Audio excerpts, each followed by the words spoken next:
Thank you for attending today's discussion. I'm sorry I couldn't be there.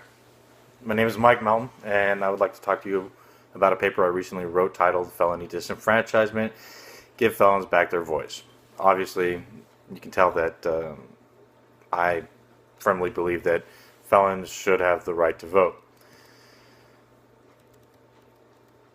And really the reasons for that is because felony disenfranchisement laws disproportionately target black citizens, and being a part of the electorate helps former convicted felons reintegrate back into civil society. And felony disenfranchisement is basically unconstitutional. Now, according to Manning Marable, back in 2004, 2,575 out of every 100,000 of African American residents were imprisoned, compared to only 224 out of every 100,000 white citizens, which is a 12-to-1 ratio. Now let's talk about this graph I'm going to show you here. So in 2002 through 2007, this is marijuana use by whites, blacks, and Latinos between the ages of 18 and 25. As you can see, this is the white, black, and Latin citizens, and white citizens all throughout the years had used marijuana greater than blacks and Latinos. Down here, you'll see marijuana arrests, and it's almost the flip scale of that figure. There's black citizens arrest, Latin citizens arrest, and all the way down here are the white citizens. If that's not a disproportionate judicial system, I don't know what is. Now, also, we're talking about how to reintegrate citizens back into society. And Keisha Middlemass says, felony disenfranchisement laws create sub-citizens who have little incentive to act like citizens because they are not treated as such. Basically, when you commit a felon, you have to report to any job interview. You have to disclose that information.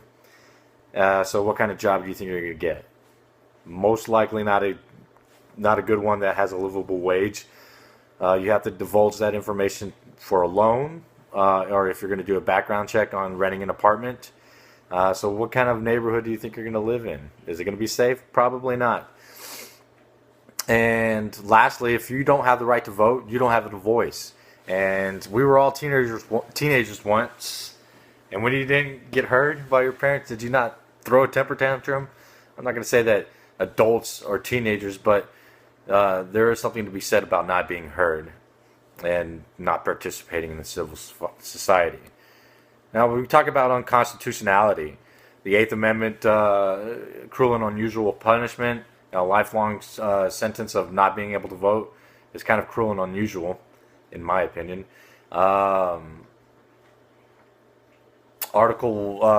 Section 1 of the 14th Amendment states, no state shall make or enforce a law which shall abridge the privileges or immunities of citizens of the United States.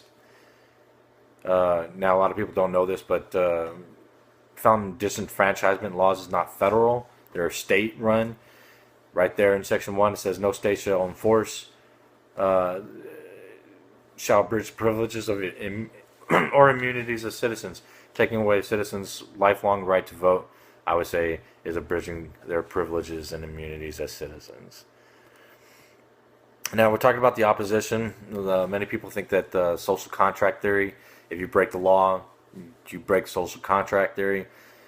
We've all broken the law at one point. You might not even know it. So, to use an idiom, people in glass houses shouldn't throw bricks. Bottom line is we all make mistakes.